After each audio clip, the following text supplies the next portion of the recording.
All right. Greetings, everyone. In recent line events with Russia bombing us with a couple of nuclear weapons, Petros has requested by Captain Antistasi present this slide deck on nuclear awareness of the Russian mission nuclear capabilities. War. War never changes. This is something that we've all known for a while. And nuclear war is just the latest in the advancement of warfare. Of monkeys banging sticks at each other. And Russia has used it in full force against us.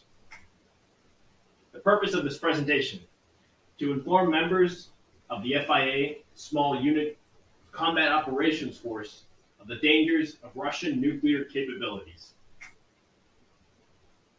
Our outline for today: Russian nuclear asset identification, how to react to a nuclear detonation, how we as a unit should be employing nuclear weapons, and then a summary, questions, and conclusion. Let's start with Russian nuclear asset identification. Some parts of the Russian arsenal are submarine-based ICBMs or intercontinental ballistic missiles, silo-based ICBMs, long-range bombers like the Tu-29, and then truck-based nuclear missiles we'll be focusing on today since Russia has employed a few against our units. The type of missile truck we'll be looking at today is the Tchaka, and there are three designations of the Tchaka that we can see in the field and have previously identified. The first is the 9 Mike 79 Bravo. This is the nuclear tip variant and the one of interest. Although all of them are very highly valued assets in terms of artillery, given their long range, the 9 Mike 79 Bravo should be considered more valuable as a target, since of course it is a nuclear tip missile, and for the same missile size, its explosive payload is much higher. The other two variants are the 9 Mike 79-1-Kilo and the 9 Mike 79-1-Foxtrot. Again, these are artillery type weapons. If they can be commandeered, do so, but give special notice to the 9 Mike 79 Bravo. Here's a picture of a 9M79 Bravo during a Russian military parade. Let's go a little bit more in depth on how to identify the Tchaka style missile truck. First, we'll look at the side profile. One thing that's already very obvious is the three wheel wells. We'll look to that when identifying. There are three evenly spaced wheel wells. It's easily one of the longest trucks in the Russian arsenal. Just be able to look for that. Kind of looks like a sandwich box. From the rear profile, we can see that it has two outfolding doors in the back to reveal the missile, and it has sort of a boat shape in the back. In the front, we have another three. It has three distinct windows. Again, look out for that when you're trying to identify whether or not it is a Tchaka truck. Finally, this is the Tchaka truck in its launch capability. As we can see, it has its outriggers down. The pylon for the missile is raised. If you ever see a Tchaka in this position, either try to disable the operators immediately or use anti-tank weaponry to disable it before the missile can be shot to the desired location. A reaction to nuclear detonation. So, given the situation that your unit experiences a brilliant flash of light during combat operations in conjunction with things such as a loud noise or otherwise.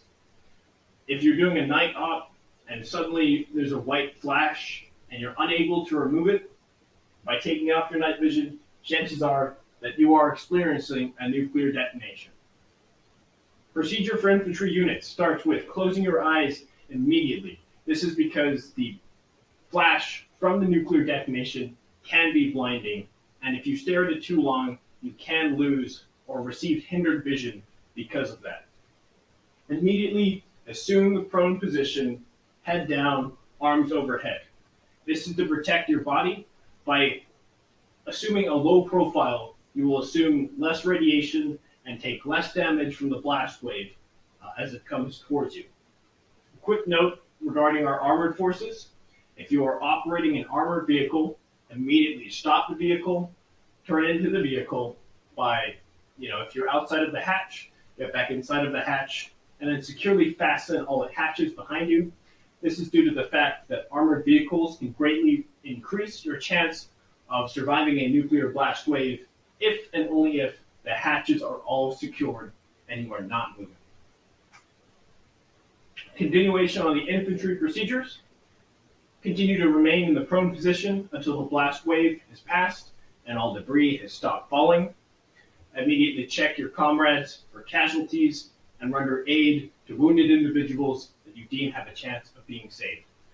Again, unfortunately, due to our lack of resources, we don't have any anti-CBRN style equipment, so just do your best and try to render aid to your fallen men. Unfortunately, at the current moment, there's nothing we can really do against the fallout. Another note regarding our armored vehicles. If your armored vehicle has sustained damage from the blast wave,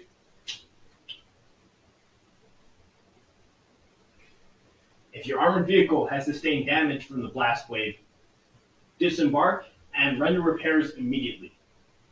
Unfortunately, sometimes you're a little bit too close to the blast wave, and a lot of your parts can be in the red. If you're in the yellow, you should be fine to continue combat operations until you get to a safer area. But if you have more than 3 of the 6 identifiers in red, try to render repairs as soon as possible. There is a chance that you can save the vehicle. If it's smoking and on fire and you deem that you can't render aid in time, immediately eject from the vehicle, run 10 meters away, and assume the prone position to take as less damage as possible when the vehicle inevitably explodes. Nuclear weapon usage. If possible, steal or destroy Russian Tachaka trucks. This will greatly help our war effort and provide us with assets and take away those assets from the Russian military so they cannot use it on us. Acquired nuclear weaponry should only be used as a last resort. We've seen the devastation that the Russian Tachaka-based nukes can cause on our villages, on our cities, on our factories. Again, a nuclear blast is not something that can be easily reverted, and due to the fallout, it's not something that is easily recovered from in decades. So take it with a grain of salt and know that if you're using a nuclear weapon, that it should be the last resort and you have exhausted all other options. Just a reminder to anyone who is not aware,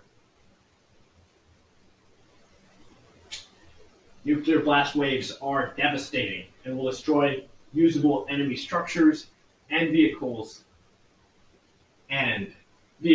if used. So again, we won't be able to recover anything after a nuclear explosion unless it is secured in a bunker. But again, if we are attacking a strategic point such as an airport, I would highly advise against using a nuclear asset due to the destruction of air assets and armored assets on the ground there at the airport. A summary. If you need to go back, look at the slides, just be able to identify those Russian Tachaka trucks. Go over again the procedures on how to correctly react to a nuclear detonation.